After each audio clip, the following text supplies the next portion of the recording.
Well, happy Monday. Welcome to the Jason Wright Show, Monday Morning Mentor. So today I want to use this episode to give you an update on my digital minimalism endeavor, the thing that I'm trying to do to pull back a little bit on my digital usage and kind of rewire my brain to not be so dependent on digital devices, on social media. If you remember, a while back, I did an episode where I had started listening to Cal Newport's podcast, I think it's called Deep Questions, because if you know anything about Cal Newport, he is a computer scientist and professor at Georgetown University, and he wrote the very, very influential book, Deep Work. It's one of my favorites, and I'm trying to return to a place where I'm staying more focused and just basically trying to maintain peak cognitive ability. I'm actually trying to exercise my brain the way I do my body.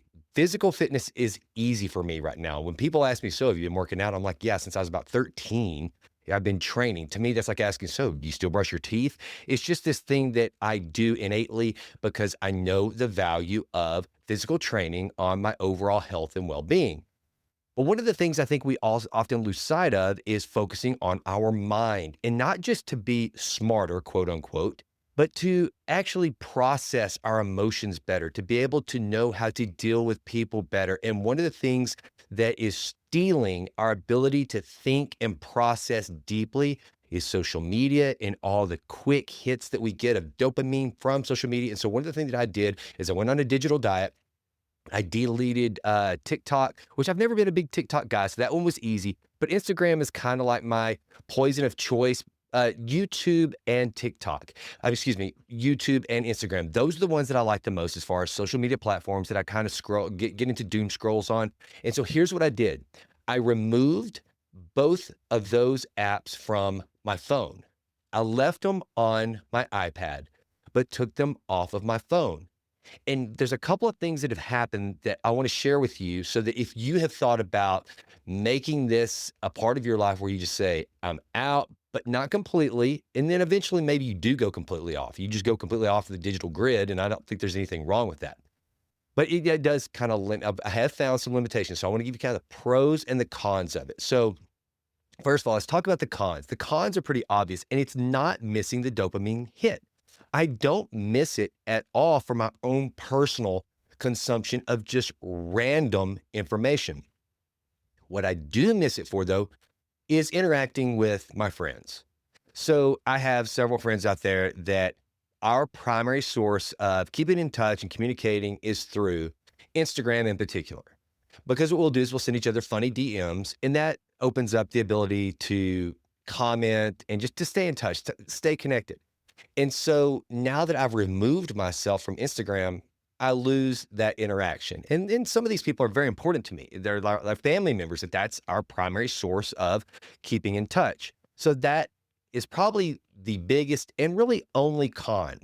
I don't miss the entertainment. I don't sit around thinking, kind of jonesing for my phone to go see what's on Instagram.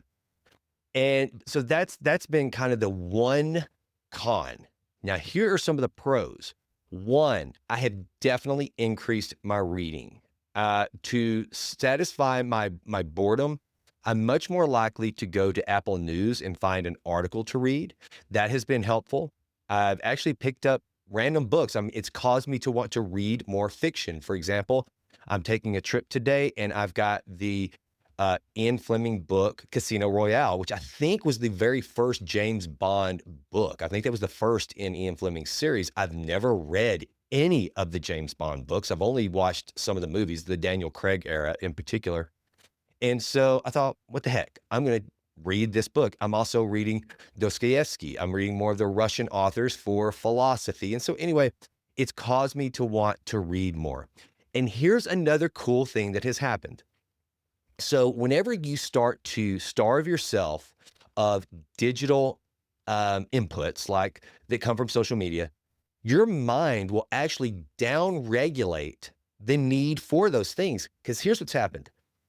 Jimlin and I went out for Father's Day weekend to Laguna to hang out with our girls. We met up with Rylan in Dallas, and we flew out to Laguna. Abby lives out in Orange County now. And so we had an amazing weekend out there.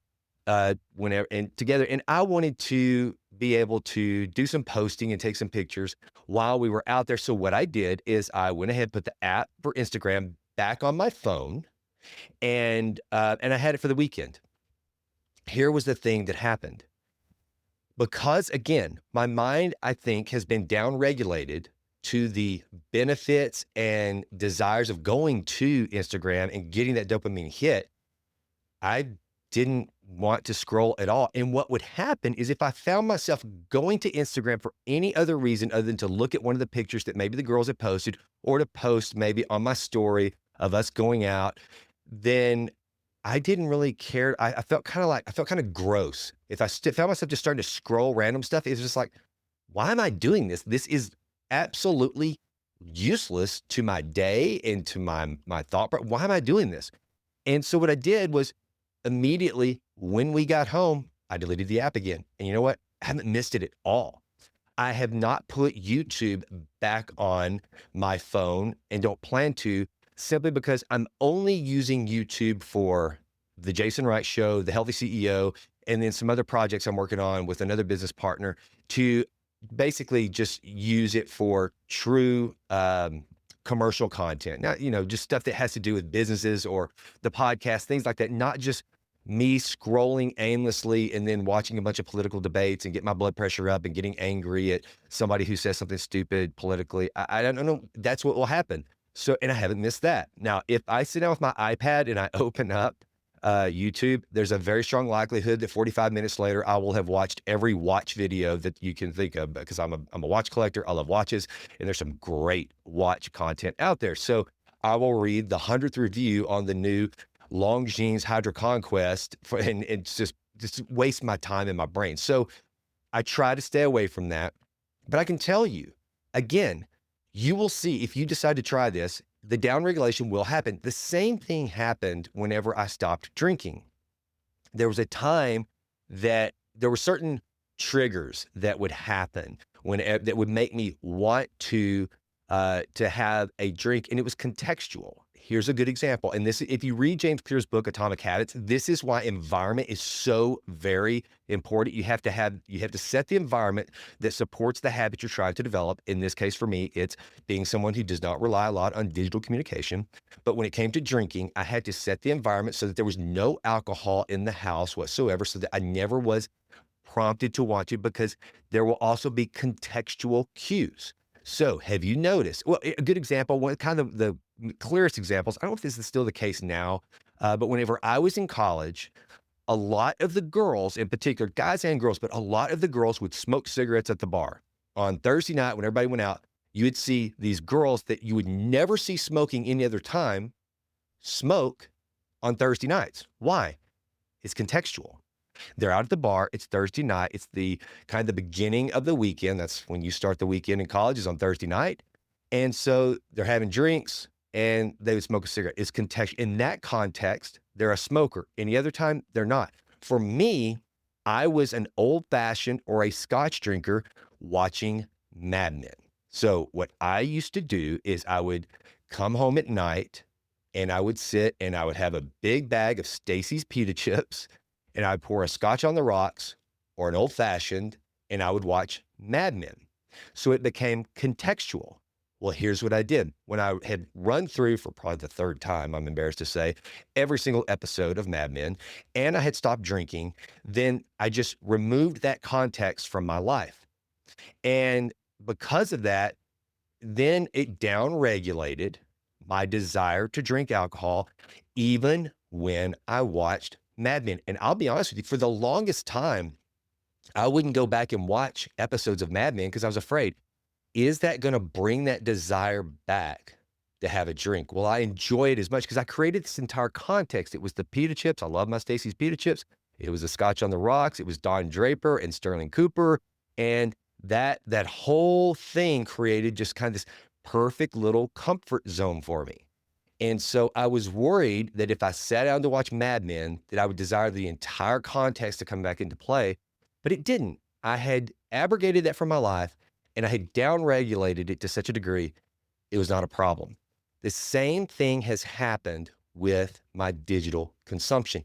Now, Here's what I think is the key. If you wanted to say, okay, Jason, I heard all your words. You said a lot of words, but if you had to sum it up with one piece of advice, the thing that made you able to downregulate your desire to get on social media and to not get into the doom scrolling anymore, what was it? It was this. I added friction. Okay, write that down, make a mental note of it. I added friction. I made it hard to get online, to get to Instagram, to get to YouTube. I made it a little hard, not hard, but a little, just add a little bit of resistance. If you look at a lot of the things, a lot of habits that you want to break, and you'll just put a little bit of resistance, you'll cause a little bit of friction to get to do that habit, you will be amazed at how easy it is to break that habit. For me, by not having it on my phone and in my pocket right there, Instagram just waiting for me to answer the call for the dopamine hit, it made it so much easier to downregulate and get away from it. The same works, the inverse works also. If you are trying to start doing a thing, then remove as many points of resistance as humanly possible, and your success will go through the roof. You're much more likely to actually start that habit. One of the most common examples that's always given is if you're someone that wants to start getting up and exercising every morning, if you will lay out your shoes and your workout clothes the night before in a very easy to get to place, you remove all resistance. If you will do that thing, then a couple things happen. One, you'll see the clothes, it's a prompt, and two, they're right there. You don't have to fumble around in the dark to not wake up your spouse while you're trying to get your clothes together to go outside. None of that. It's already there. It's easy. It's so easy to do. So you create a prompt as well as you remove all resistance. So if you're trying to start a habit, remove as many barriers and resistance and points of friction as possible, and you're much more likely to adopt that as a habit. By the same token, if there's something you're trying to cut off and stop doing, then add friction, add resistance, make it just a little bit harder, because our brains are wired for survival. And part of that survival is the point of least resistance is how our brain is always going to look to find to do something. The reason why is that our brains are trained to conserve energy. Our brains are literally wired and designed to look for the path of least resistance. And so because that's the way our brains are wired, you can start to kind of game it and go, okay, if my brain is actually set up to look for the point of least resistance, and I want to start doing a thing that I need to make it very, very resistance proof, then I'll do that thing. My brain will be like, oh, this is easy. We're going to do this. This is so much easier for us to get up and do this run because the clothes are already there. Let's just go do this. By the same token, your brain is wired. Let's manipulate the brain. Let's game it and say, you know what? I know my brain is going to look to the path of least resistance. And if there's no resistance between me and Instagram, if it's on my phone, all I have to do, Face ID, boom, pop, there it is. If I add some resistance, my brain will be like, that's a little more trouble than it's worth. I don't want to do that. That's how our brain will work. I mean, none of this just comes directly from you and your thoughts. A lot of the things you do, in fact, I don't know, there's somebody much smarter than me out there that could probably cite some study, but I would venture to say most everything all of us do is based more on the way our brains were naturally designed and wired than on just what we kind of individually decided we wanted to do. So much of who we are, what we do, the habits we have, the ability to break them or keep them going has to do with the way our brains were designed and how we react to that design. So if you can understand that, if you start to look into the neurological wiring of your brain and start to kind of pull levers and kind of manipulate them to your desired ends, great things will happen. I hope you have a fantastic week. I'm Jason, and I'm out. This episode of The Jason Wright Show is sponsored by Authentic Health. At Authentic Health, we believe real health starts at the cellular level. In today's world, stress, processed foods, environmental toxins, and poor sleep are working against your body every single day.